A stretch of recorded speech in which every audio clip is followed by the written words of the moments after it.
Pour clore ce colloque en beauté, nous avons souhaité mettre en lumière un magnifique travail de partenariat dans le domaine artistique et sportif. Christine Pernet du Grand Palais de la Réunion des musées nationaux et Lorraine Roland-Bertrand du Musée national du sport vont vous présenter la mallette pédagogique Jeux, Arts et Sport. Juste quelques mots pour vous présenter, chère Christine et Lorraine. Christine, vous êtes chargée de projets culturels à la direction éducation, territoire et photographie de la Réunion des musées nationaux Le Grand Palais. Dans ce cadre, vous coordonnez depuis 16 ans la conception d'outils pédagogiques à destination des enfants de 2 à 18 ans. Lorraine Roland-Bertrand, vous êtes chef du pôle public numérique du Musée national du sport à Nice. Vous avez un parcours de sportif de haut niveau en danse sur glace. Vous êtes formé en histoire contemporaine à l'université Paris 4, puis au CNAM, et enfin à l'université d'Avignon en patrimoine et médiation culturelle. Chères Christine et Lorraine, c'est à vous.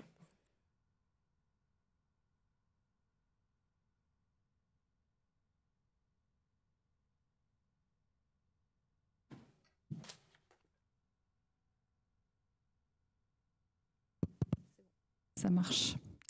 Bonsoir à tous. Alors on est ravis de vous retrouver. C'est vrai qu'on va vous parler de quelque chose d'un peu plus léger pour finir, puisque nous avons conçu cet outil pédagogique d'abord à destination des enfants.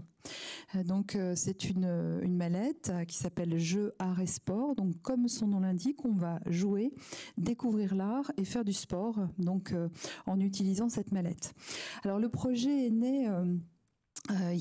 j'étais en train de calculer tout à l'heure, 1 an et demi à peu près, hein, Lorraine, c'est ça? Alors il y a 1 an et demi, c'était stupeur et tremblement dans mon bureau parce que moi je viens du domaine de l'histoire de l'art. Je fais l'école du Louvre, je fais des outils pédagogiques pour faire découvrir l'art. Et le ministre de la Culture me demandait de faire une mallette sur le sport dans l'art. Et là, il s'est passé un petit miracle, c'est que le téléphone a sonné et Lorraine du Musée national du sport m'appelait en me disant on essaye de prendre contact avec vous parce qu'on doit faire une mallette sur le sport dans l'art et alors nous, l'art, on ne sait pas très bien comment faire. Donc, finalement, cette histoire, elle m'a rappelé, elle vient en écho à ce qu'on a entendu aujourd'hui, c'est comment faire travailler ensemble des institutions. Alors on n'est quand même pas si loin l'une de l'autre puisque au Musée national du sport, mais tu auras l'occasion de le dire, il y a des collections et parmi ces objets, il y a de véritables objets d'art. Voilà, donc je vous encourage à aller les voir. Alors peut-être tu présentes d'ailleurs le musée du sport rapidement. Est-ce que vous m'entendez? Oui. Oui, alors je crois qu'il y a beaucoup de personnes ici dans cette salle qui ne connaissent pas le Musée national du sport et c'est bien dommage, donc je vous invite à venir le visiter. En plus on est à Nice sur la Côte d'Azur, donc plutôt sympa. Ce musée, c'est le musée du ministère des Sports, c'est le seul musée national, un musée d'État qui a en son sein 45 000 objets, 400 000 documents collectés depuis 1963 par anciennement Jean Dury. Donc c'est un musée national, un musée de France dont les collections ont la même valeur que la Joconde, je m'amuse souvent à le dire. Voilà, les chaussettes de Yannick Noah ont le même statut administratif que la Joconde. Et donc avec une équipe de professionnels, nous sommes une trentaine pour collecter, valoriser, transmettre ce patrimoine sportif à tous. Et donc ce projet, en effet, on crée des mallettes pédagogiques aussi et on avait le projet d'en créer une sur les Jeux Olympiques et Paralympiques et on s'est dit qu'on n'allait peut-être pas le faire tout seul. De toute façon, on n'y arrivait pas, on n'avait pas les sous et donc voilà, on s'est bien rencontrés. Oui, parce que parler de l'art et du sport, a priori, ça ne va pas forcément de soi. Voilà, si je vous pose la question, est-ce que vous avez en tête une œuvre d'art qui soit en lien avec le sport? Enfin, que peut-être que vous cherchiez un peu. Alors, non seulement on avait ce défi à résoudre, faire une mallette art et sport, mais en plus, nous étions dans le contexte pré-Jeux Olympiques, puisqu'évidemment, si on nous a demandé d'accomplir ce défi, de remplir cette mission, c'est parce qu'il y avait les Jeux Olympiques. Ce à quoi d'ailleurs on a tout de suite dit que nous ne ferions pas une mallette exclusivement sur les Jeux Olympiques parce qu'on avait envie qu'elle soit durable, c'est-à-dire qu'elle continue à être utilisée après les Jeux Olympiques. Donc on y parle du sport, des JO, mais pas seulement.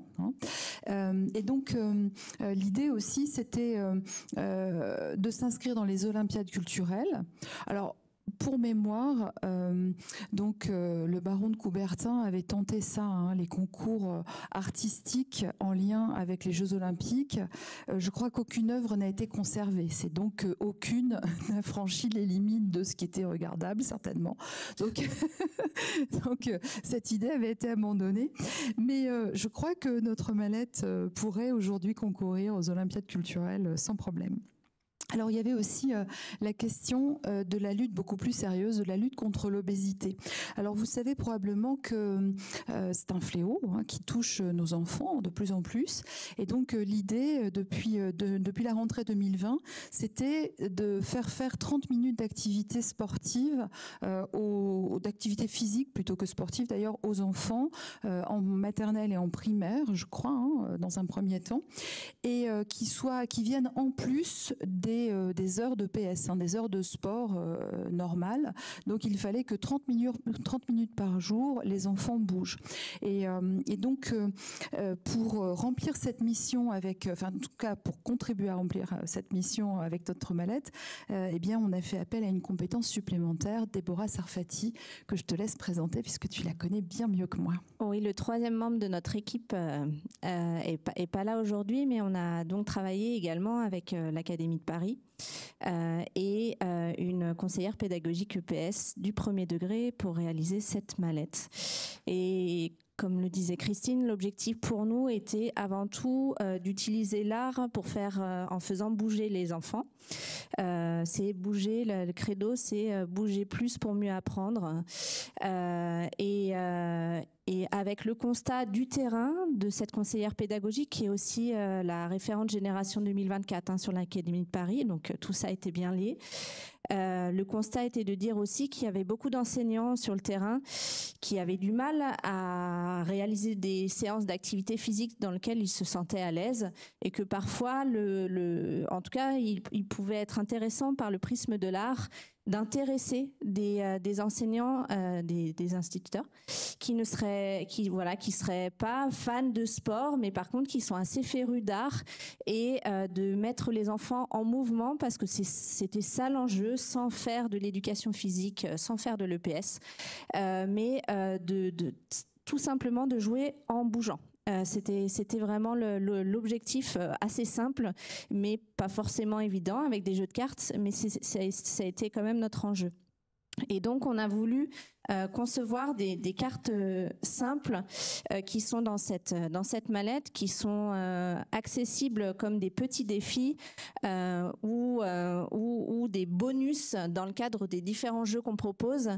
Ou quand on tire cette carte, on a la possibilité de réaliser ce petit exercice qui est lié à une discipline. Ça permet de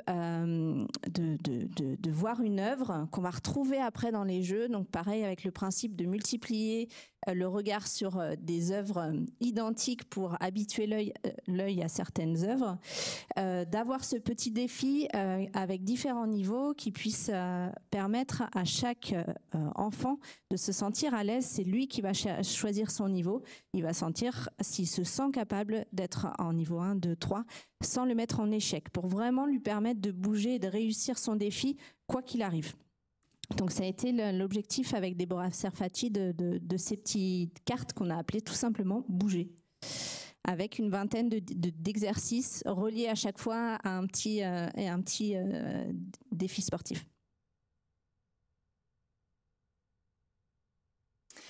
Alors, comment on intègre ces défis sportifs au jeu? Donc, vous l'avez compris, les cartes bougées, on peut simplement les poser sur la table et puis, à un moment donné, dans la matinée de classe ou d'activité centre de loisirs, hop, on tire un petit défi sportif et puis, voilà, c'est disruptif, c'est en même temps encadré puisque scientifiquement validé par Déborah. Donc, ça permet vraiment de faire à tout moment de l'activité physique. Mais dans les jeux que l'on propose, eh bien, on va revenir à ces activités physiques. Alors d'abord, sous la forme de carte chance, j'imagine que vous avez tous un jour joué au Monopoly. Vous êtes tombés parfois sur la case chance. C'est pas toujours de la chance d'ailleurs. Les cartes bougées, on va les utiliser un petit peu comme ça. Alors le premier jeu qu'on vous présente ici, c'est le triathlon des images. Donc un triathlon, par définition, ça se joue en 3 manches. Dans la première manche, on va découvrir le détail d'une œuvre en entier, donc c'est sous forme de memory. Sur la table, les œuvres entières et les détails des œuvres sont mélangés à l'envers. On va les retourner 2 par 2 et donc les associer lorsque l'on a retrouvé le bon détail. Donc ce que vous montre Lorraine, l'œuvre en grand et le détail. Quand on a trouvé le détail, on peut démarrer la première manche du triathlon avec cette plongeuse qui entre dans son couloir. Deuxième moment du memory, on va devoir associer à ce détail qui représente l'activité sportive de loisir à l'activité sportive professionnelle. Ils font la même chose, mais pas au même niveau, hein, c'est clair. Donc, on va les associer. Et si on ne s'est pas trompé d'association, alors notre nageuse devient un coureur cycliste dans le même couloir et de la même couleur. Et puis, troisième étape, il va falloir trouver l'accessoire qui est commun à la pratique de loisirs et à la pratique professionnelle ou olympique. Eh bien, en l'occurrence, ici, c'est le plongeoir. Résultat, on a découvert 3 œuvres d'art en réussissant ces 3 étapes du triathlon. Donc, on a bien lié art et sport. Chaque manche dure à peu près entre 15 et 20 minutes. Alors, le deuxième jeu que l'on propose... Alors, j'ai juste oublié une chose. Pardon Lorraine. Lorsque l'on se trompe, pour ne pas perdre la main, on tire une carte bougée, on remplit un défi sportif et hop, on revient dans le jeu. D'accord ? Donc, c'est bien une carte chance. Je te laisse continuer. Alors ensuite, on a imaginé un jeu qui s'appelle À vos marques. On est parti du principe, au musée du sport, on avait, et dans les collections nationales en France, il y a des sculptures sur des postures sportives, avec des guillemets parfois, mais des postures en tout cas qui représentent des sports. Et on a pris en référence un jeu qui s'appelle Eurobots, et c'est un jeu pour découvrir l'informatique. Et en reproduisant le même principe où du coup le programmateur informatique se transforme en coach, en entraîneur, et le programme informatique du coup c'est l'athlète. Et l'objectif c'est que l'athlète fasse comprendre que l'entraîneur fasse comprendre à son athlète la bonne posture à réaliser. En suivant du coup le modèle de la sculpture. On a créé pour cela des cartes anatomie et des cartes commandes. Je peux te laisser les montrer. C'est un jeu, pour le coup, on est vraiment obligé de se mettre debout et de bouger et de se mettre dans la posture. Ça permet de faire découvrir des différentes pratiques sportives et ça va permettre de travailler un petit peu la motricité, d'avoir des repères aussi de son corps de façon très simple. Il est très très drôle et on l'a ensuite décliné ce jeu pour aller jusqu'au breakdance, jusqu'au breaking, en se disant que à travailler sur les postures, sur le geste, on pouvait créer une chorégraphie et aller jusqu'à créer une chorégraphie de breaker avec des arrêts et ce qu'on appelle les freezes en breakdance. Donc voilà, c'est des jeux assez drôles à faire, assez rigolos, assez simples, sachant qu'on peut aller plus loin avec des gens qui connaissent un petit peu le sport ou avec des collégiens ou des lycéens. On pourrait aller sur la thématique, en tout cas de la répétition du geste sportif. Le sportif, son objectif à l'entraînement, c'est de répéter un geste pour performer et l'améliorer. Il va mettre en place une procédure pour améliorer son geste. Donc voilà, ce petit jeu traite de ça. On peut aller jusqu'au concours même. Hein. Donc si tu veux passer la slide suivante. Alors, un des jeux, le troisième jeu là qu'on vous propose, alors vous avez remarqué qu'on peut jouer dans l'ordre que l'on veut, il n'y a pas de progression particulière ni de prérequis. On choisit le jeu en fonction du nombre de joueurs, du temps qu'on a pour jouer. On peut faire une seule manche, on peut aller jusqu'à la 3e, etc. Et donc ce jeu-là, en fait, c'est un jeu qui s'appelle Sport en ligne, puisqu'on va d'abord créer des lignes de famille d'images pour se repérer, en fait, pour les découvrir. En fait, il y a quand même 60 images ici sur l'histoire des Jeux Olympiques. C'est beaucoup pour des enfants de CE2, CM1. Donc, on va d'abord leur faire découvrir par famille d'images. Donc, parmi ces familles, il va y avoir... alors, vous reconnaissez le baron de Coubertin, là, à côté de Alice Mia. Alors, Coubertin a inventé les Jeux Olympiques pour les hommes. Alice Mia y a fait rentrer les femmes. Donc voilà, je tenais à le dire. Donc on a la famille en fait justement de tous ces personnages qui ont fait l'histoire des Jeux Olympiques. Il y a la famille des symboles, il y a la famille des performances. Une de mes familles préférées, ce sont les épreuves disparues, parce qu'il y a des choses vraiment étonnantes. Par exemple, le saut en hauteur sans élan. Voilà, je vous recommande un petit entraînement demain matin au réveil, vous allez voir. On va pas bien loin, mais c'est amusant. Donc, on découvre comme ça différents aspects des Jeux Olympiques.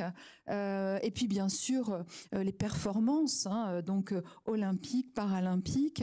On a bien, on a tout mélangé. On n'a pas du tout fait un jeu, par exemple, sur les Jeux paralympiques, puis un autre sur les Jeux Olympiques. Voilà, tous ces athlètes sont ensemble, puisqu'ils sont, et c'est ensemble qu'ils ont fait, qu'ils continuent de faire l'histoire des Jeux Olympiques. Donc vous les voyez tous là. Je pense à Béatrice S, par exemple, qui est présente ici. Donc on va commencer dans ce jeu par leur faire discriminer les familles. Une fois qu'ils se sont habitués aux images, eh ben on va faire une chronoligne, une ligne du temps en fait géante, puisque les cartes sont en format A3 et quand on réalise cette carte en vrai sur des tables ou sur le sol, il nous faut 7 mètres de long quand même pour aligner les cartes.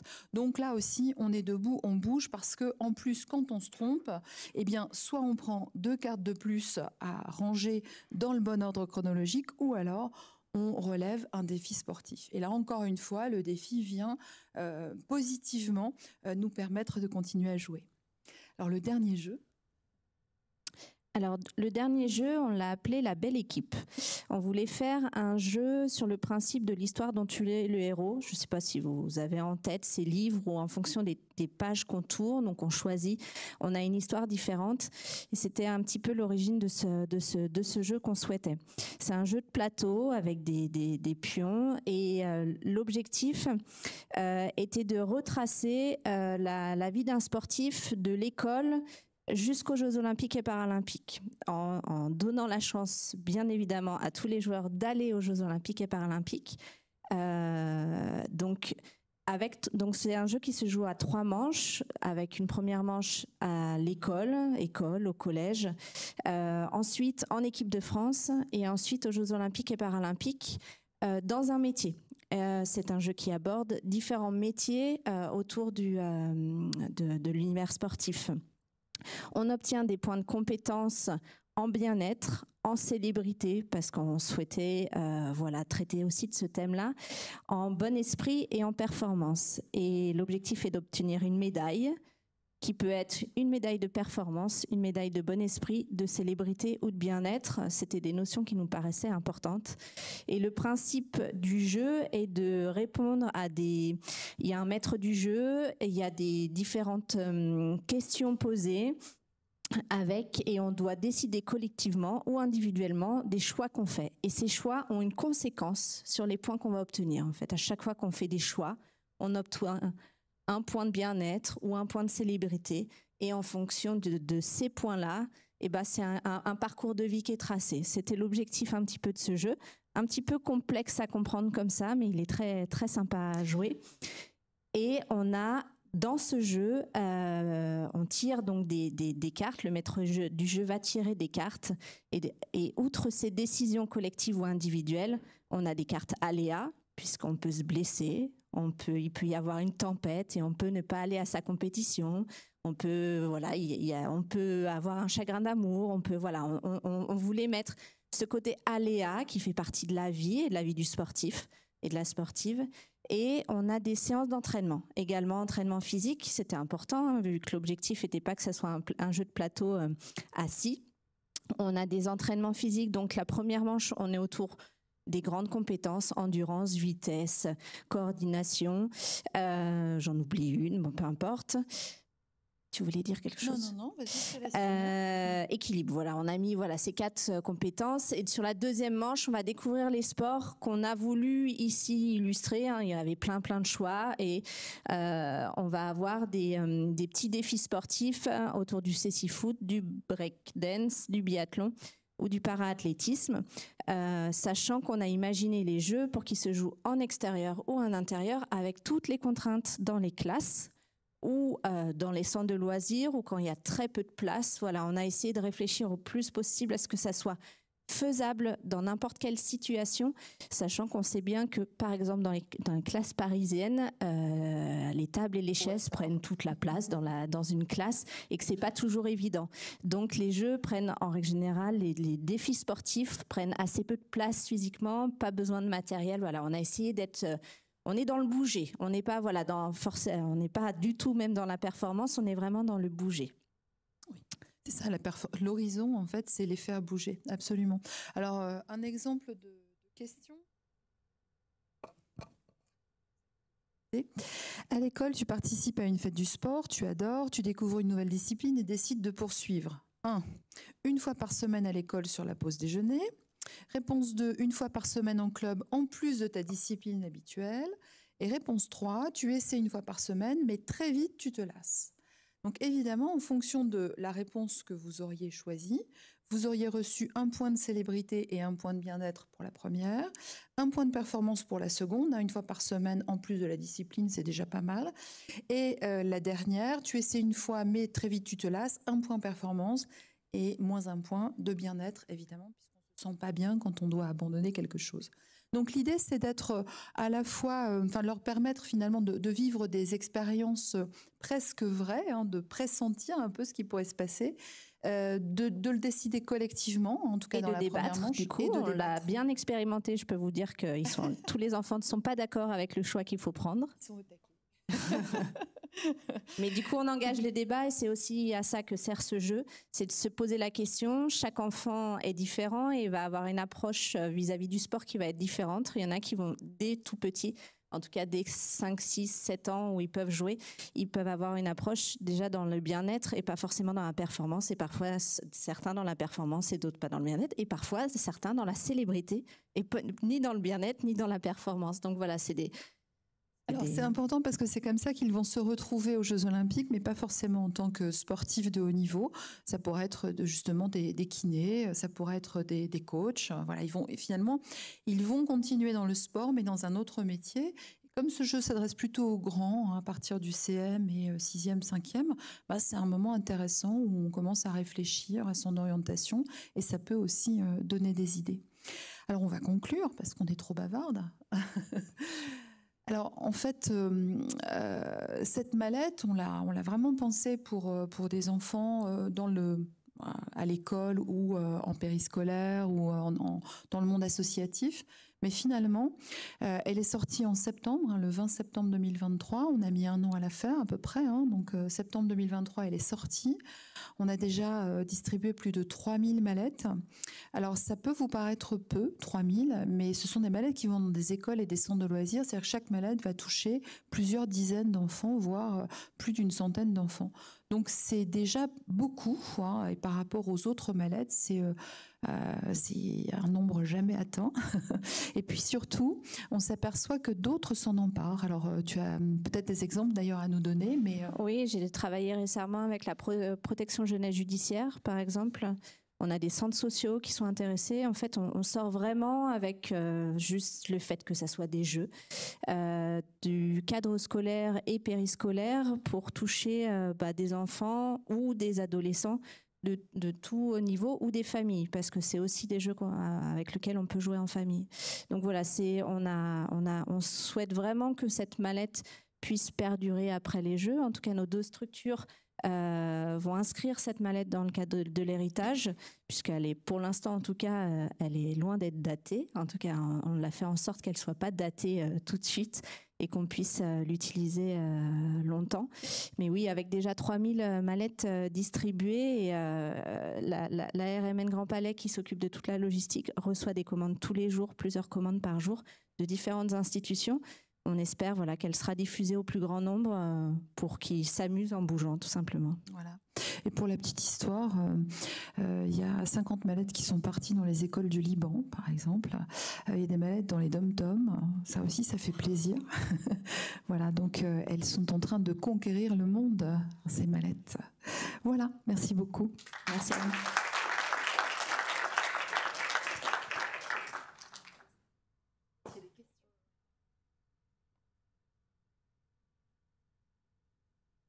Est-ce qu'il y a des questions ou des remarques?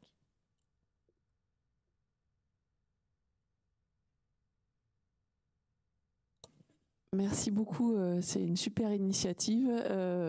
En vous écoutant, je me disais, est-ce que vous avez imaginé ou est-ce que des acteurs ont imaginé une bout de challenge de certaines écoles entre elles là-dessus? Parce qu'en fait, le premier exercice, le premier jeu, je me suis dit, tiens, elles vont leur demander de faire une photo qui est un peu l'œuvre d'art, parce qu'on voyait le rugbyman en fait, et je me suis dit, ce serait pas compliqué. Bon, le deuxième, ça peut, mais de refaire une photo qui ressemble finalement à l'œuvre d'art. Donc voilà, comment peut-être aussi donner de la visibilité avec des éléments de ce type-là.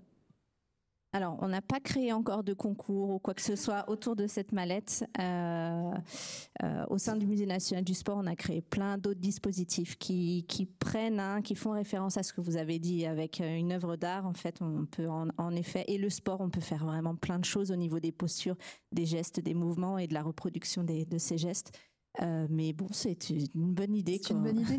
Alors, faudra suivre ce qui va se passer dans les microfolies. Vous avez certainement entendu parler de ce dispositif, donc qui sont un peu les nouvelles maisons des jeunes et de la culture, finalement, mais version numérique, réparties sur tout le territoire et même au-delà, et dans lesquelles, en fait, les mallettes sont utilisées depuis qu'on fait des mallettes, en fait, depuis 2016. Et évidemment, les mallettes sport sont pas passées inaperçues, et eux accueillent en fait des groupes et ils organisent ce genre de challenge. Donc, à mon avis, alors, le problème, c'est qu'on ne le sait pas toujours à l'échelle nationale, mais dans son quartier, dans sa région, ça vaut le coup d'aller voir ce qui s'y passe. Et voilà, on est en train de les former d'ailleurs à l'utilisation des mallettes. Donc, je pense que voilà, dès le mois d'avril, on va commencer à avoir des choses.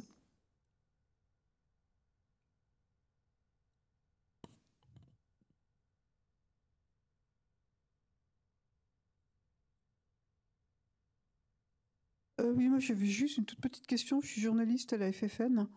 Et votre mallette, elle est commercialisée, elle coûte combien et elle est commercialisée directement par le RMN? Oui, absolument. Donc vous allez sur le site grandpalais.fr, vous tapez mallette pédagogique dans les mots-clés, vous allez tomber sur la page mallette et la première qui est proposée, c'est la dernière sortie, donc la mallette sport. Elle est vendue 140 € livrée. D'accord, on ne les vend pas dans les boutiques parce que c'est trop gros, donc et puis on n'a pas des boutiques partout, ça serait pas très juste. Donc on les livre, voilà. Donc les livrer. Oui, absolument. Par colis-poste, par. Oui, tout à fait, chronopost. Voilà, donc vous commandez votre mallette et dans la semaine qui suit, vous recevez la mallette à la maison, à l'école. Vous en avez écoulé combien? Alors là, il y en a plus de 3000, j'ai pas le chiffre exact, mais on en a imprimé à peu près 4000. On a dû réimprimer en janvier parce qu'on n'en avait plus. Il y en a à peu près 800 qui ont été distribués et qui vont continuer à être distribués par le ministère de la Culture. Il y a la Métropole Grand Paris qui en a distribué 1850, donc ça fait déjà beaucoup. Donc plus celles que nous vendons en direct. Et je sais pas, il nous en reste à peu près 500, donc ça doit faire entre 3000 et 3500 qui sont partis déjà. Ouais. Le temps que ça vous a pris entre le moment où le projet est né et le moment où ça s'est concrétisé, c'est combien de temps? À peu près 1 an, en fait. Ouais, à peu près 1 an. C'est-à-dire qu'en mai 2023, on a pris contact, mais le workshop, en fait, puisqu'on a toujours un workshop pour démarrer notre projet avec les équipes sur place, les conférenciers, les animateurs, etc. Le comité scientifique aussi, puisqu'on a été aidé par le musée du sport. Nous, le sport, c'est pas notre domaine de compétence à la RMN, donc il fallait vraiment qu'on ait un comité scientifique pour nous soutenir. Et donc tout ça a pris une année à peu près. Voilà, on a commencé en septembre 22 et elle est sortie en septembre 23 puisqu'on est en 2024. Ah oui, je compte bien. Voilà. Félicitations. Merci beaucoup. Merci à tous. Bon, moi, je suis sûre que si on fait le timeline tous ensemble, tout le monde ne connaît pas toutes les dates. Hein.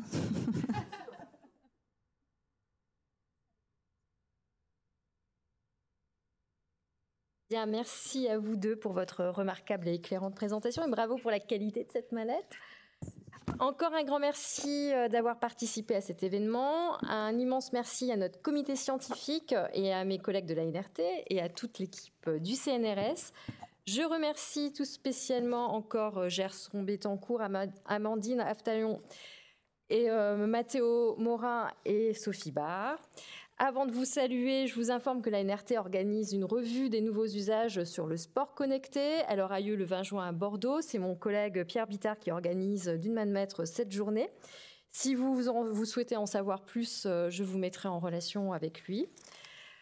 Nous espérons aussi vous retrouver le 10 octobre à Saumur pour découvrir les travaux de nos docteurs en CIFRE sur l'innovation au service du cheval. Et enfin, l'année prochaine, en mars 2025, le colloque sur la recherche partenariale sera consacré à l'océan. Alors n'hésitez pas à consulter le site de l'ANRT pour connaître la date de nos prochains rendez-vous. Nous vous invitons maintenant à poursuivre les discussions au cocktail qui est servi en haut. Et je vous remercie, vous souhaite une bonne soirée.